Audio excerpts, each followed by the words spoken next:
always appears to me that the more important the issue, the less it gets discussed here in the Congress and in the media. More important, less discussion.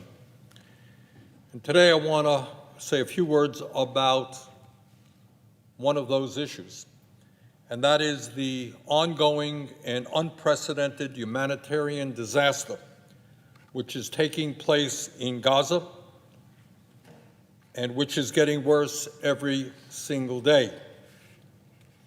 On October 7th, as I think we all know, Hamas went forward with a brutal terrorist attack against Israel, killing 12,000 innocent people, and they took 230 hostages, some 100 of whom are still in captivity. And in my view, as I've said many times, Israel had the right to respond to that attack and go after Hamas. But what Israel did not have the right to do and does not have the right to do is to go to war against the entire Palestinian people, which is exactly what has occurred. Mr. President, when I talk about issues that we in Congress do not fully engage in, discuss, appreciate, what we are talking about is that in Gaza right now, some 30,000 Palestinians have been killed and more than 70,000 have been injured since that war began. This is a country, an area of 2.2 million people. Two-thirds of those who have been killed or injured are women and children. Unbelievably, and I think this is another point that is not discussed very often, 1.7 million Palestinians, 80% of the population, 80% of the population of Gaza have been driven from their homes. So men, women, and children driven from their homes with no safe place to go and no idea as to whether or not they will ever return to their communities. Imagine that for a moment. Little kids, 5 years old, 3 years old, they don't know what's going on. Bombs falling, pushed out of their homes. They don't know where they're going or whether, in fact, they will ever return to their communities. Mr. President, the bombing of Gaza, and again, it must be talked about over and over again, is almost unprecedented in modern history. 70% of the housing units in Gaza have been damaged or destroyed. Let me repeat that. 70% of the housing units in Gaza have been damaged or destroyed. Mr. President, the civilian infrastructure of Gaza has been devastated. There is virtually no electricity. There are few supplies of clean water. There is not one functional hospital for 2.2 million residents of Gaza. There is not enough food, not enough water, not enough fuel, and not enough medicine. And increasingly, for the people of Gaza, there is no hope. Mr. President, this is a horrific reality, and I know here in the Senate we deal with a lot of stuff. But this is a reality that cannot be ignored. It must be dealt with. The catastrophe unfolding in Gaza today, right now, as we speak, is among the worst humanitarian disasters in modern history. And while this body was in recess, we had a 2-week break. While we were safely with our families, the urgency of this crisis only increased. We are truly approaching a point of no return. For months, the United Nations and other aid organizations have warned that the constant bombing and the restrictions on humanitarian aid entering Gaza raise the risk of famine and disease. 2 months ago, the UN warned that the whole population of Gaza was hungry. People were going hungry. And that more than 500,000 people faced the most severe category of food insecurity. That's a fancy terminology for talking about people in desperate need of food. Mr. President, now, today, the worst of those fears are becoming reality. Hundreds of thousands of children in Gaza, beautiful little kids, are starving to death. Last week, the World Food Program reported that nutrition screenings found that 1 in 6 children under the age of 12 in northern Gaza are acutely malnourished, and 3% are experiencing child wasting, a terrible, terrible term that describes the destruction of human life for kids.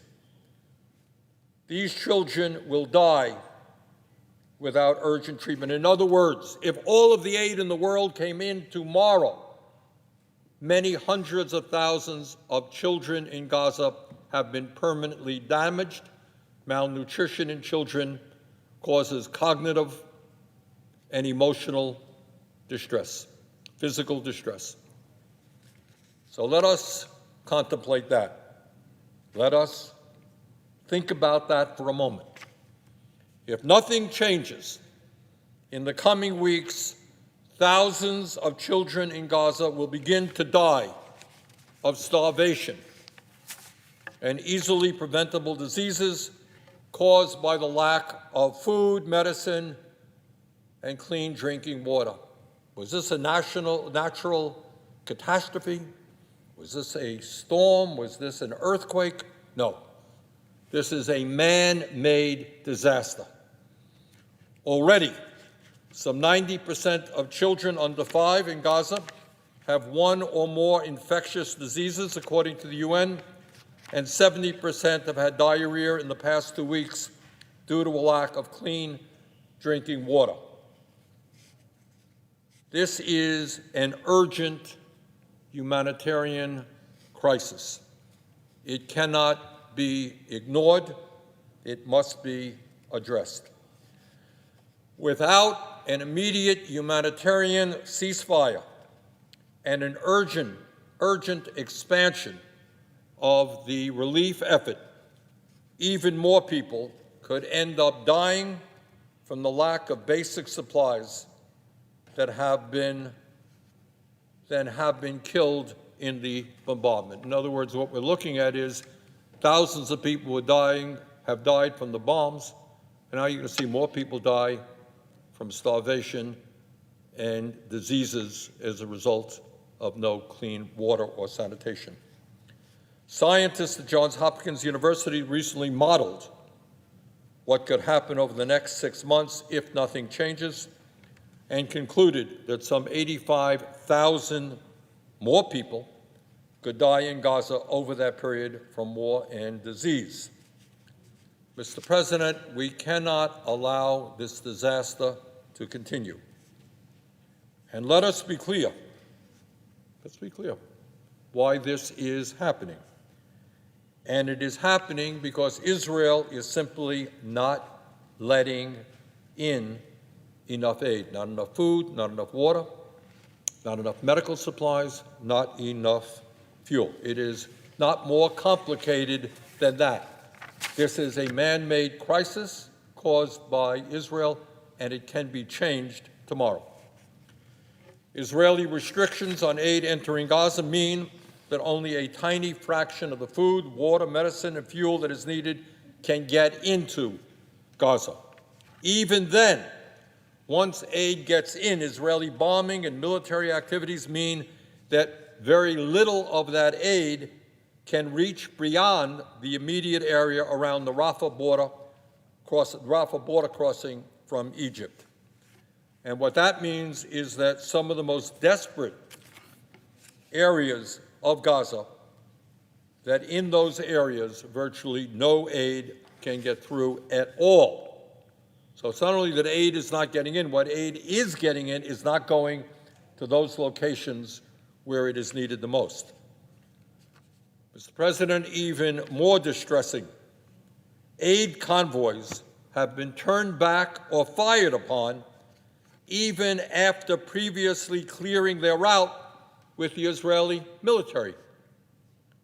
In other words, the aid people tell the Israeli military where they are going, and the result of that is they, in fact, get bombed.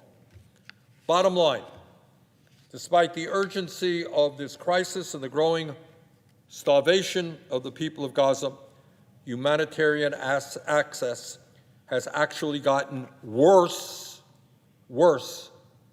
in recent weeks.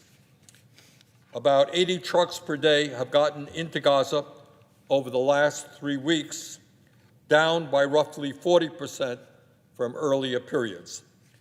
Before the war, before the homelessness, and before the starvation, some 500 trucks per day delivered basic necessities into Gaza. Almost all aid deliveries to northern Gaza have been suspended.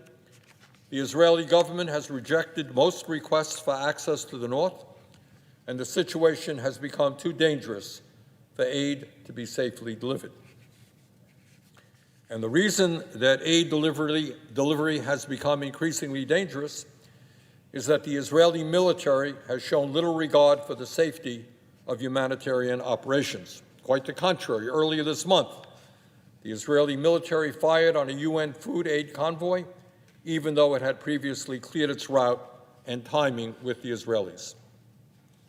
And here is something that I hope every American hears, that up until now, since this war began, 161 UN staff and at least 340 health workers have been killed in Israeli attacks since October 7th.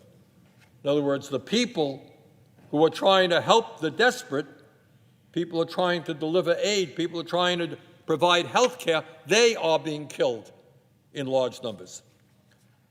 The situation today is obviously desperate and getting more and more desperate. And as an indication of that desperation, humanitarian aid trucks that do get through to northern Gaza have been mobbed by starving people. That is the reality. When a truck manages to get through, aid is not distributed in an orderly way. Hungry people are mobbing the trucks to grab food to feed their kids. The UN's leading expert on access to food this week said Israel is intentionally denying access to food.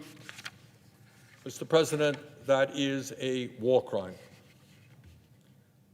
Unbelievably, in the midst of this humanitarian cataclysm, rather than work to improve coordination with the UN and get basic supplies to Palestinians in the war zone, there has been a concerted attack on UNRWA, the largest UN agency operating in Gaza and the backbone of the humanitarian aid operation. They're the ones who do the lion's share of the work in getting humanitarian aid to the civilian population.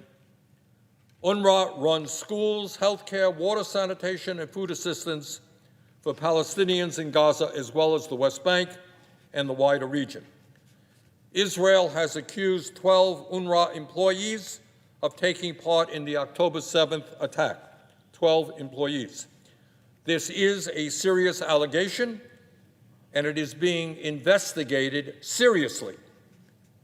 But, Mr. President, you don't starve 2 million people because of the alleged actions of 12 UNRWA employees out of a total workforce of 30,000. Despite UNRWA's indispensable role in addressing this unprecedented humanitarian disaster, Congress is now considering legislation, Senate passed legislation, that would actually prohibit funding for this agency, which would only make a horrible situation even worse. Children are starving. People don't have water. People don't have medical supplies. The agency that historically has done the work of getting aid out to people is now being unfunded. The U.S. decision to pause its funding for UNRWA has left the agency at a breaking point. Mr. President, that decision must be reconsidered immediately. And, Mr. President, that brings us to the United States' role in this crisis, because the point is, what we are not just looking at is some distant part of the world where terrible things are happening and we're just learning about it and we had nothing to do with it. Quite the contrary. Put simply, Mr. President, we are deeply complicit in the humanitarian disaster and the horror that is taking place in Gaza today. Most of the bombs and most of the military equipment that the Israeli government is using in Gaza is provided by the United States and subsidized by American taxpayers. This is not just an Israeli war. This is an American war as well. We are providing the weapons for Netanyahu to wage this war. Mr. President, I met earlier today with human rights experts from Amnesty International. Amnesty researchers have painstakingly documented the use of U.S. weapons in numerous Israeli strikes that break the international laws of war. Most recently, Amnesty documented 4 unlawful strikes in Rafah in December, January, that killed at least 95 civilians, including 42 children, and some of those attacks were done with U.S. weapons. Mr. President, the U.S. has laws on the books intended to prevent these kinds of human rights violations that are being done with U.S.-provided weapons. The problem is that we have very rarely enforced them with any country, and we've never enforced them with Israel. For months, as I think all of us know, President Biden has been trying to get Israeli Prime Minister Netanyahu and his extreme right-wing government to scale back the indiscriminate bombing. So far, Netanyahu has not changed his tactics, and in fact, humanitarian access has actually deteriorated. The situation is getting worse. Netanyahu makes polite sounds when U.S. officials visit him in Israel, and then he proceeds to do exactly what he wants. And what he wants increasingly seems to be the wholesale destruction of Gaza. Mr. President, the United States is now focused on negotiating a ceasefire agreement that would allow for massive humanitarian aid and the freeing of the remaining hostages. I desperately hope that this deal comes together. I trust that all of us want the killing to stop and the hostages to be freed. But once again, despite what President Biden is fighting for, Netanyahu is resisting. It appears that he and his extreme right-wing government are trying to prolong this war to hold on to their power and to avoid accountability. President Biden has repeatedly said that the only viable path to lasting peace and security for Israelis and Palestinians alike is a two-state solution. I agree. But of course, Netanyahu has made it very clear that he is completely opposed to that outcome, and he has been opposed to that outcome for his entire political career. Mr. President, on issue after issue, Prime Minister Netanyahu is deeply opposed to the goals of the United States. We want civilian life protected. He doesn't seem to care. We want more aid getting into Gaza. He won't allow it. We want a two-state solution. He is vigorously opposed. Mr. President, given all of that reality, given the fact that at every aspect of this crisis, Netanyahu disagrees with what the United States government wants to see happen, it is beyond comprehension as to why the United States is preparing to send another $10 billion in unrestricted military aid so that Netanyahu can continue the murderous campaign that we oppose. Enough is enough. The United States cannot continue to be complicit in Netanyahu's war crimes. No more military aid for Israel. Whether Netanyahu likes it or not, the United States must continue working toward an urgent humanitarian ceasefire to allow for the release of the hostages and massive influx of humanitarian aid.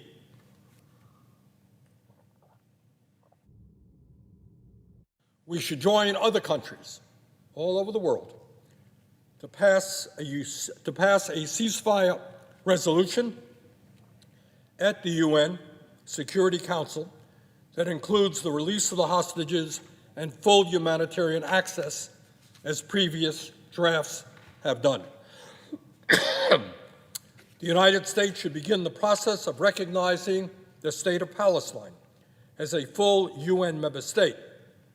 This is both a fact, Palestine is a nation recognized by 139 UN member states, and a moral imperative in the face of what amounts to illegal Israeli annexation.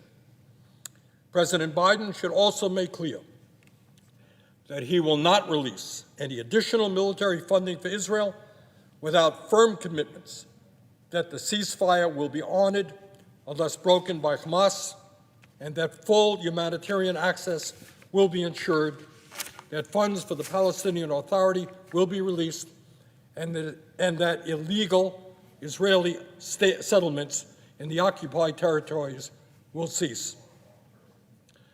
Mr. President, none of this will be easy. But to my mind, it is absolutely morally unacceptable that the United States continue its complicity in the humanitarian disaster that is taking place in Gaza right now.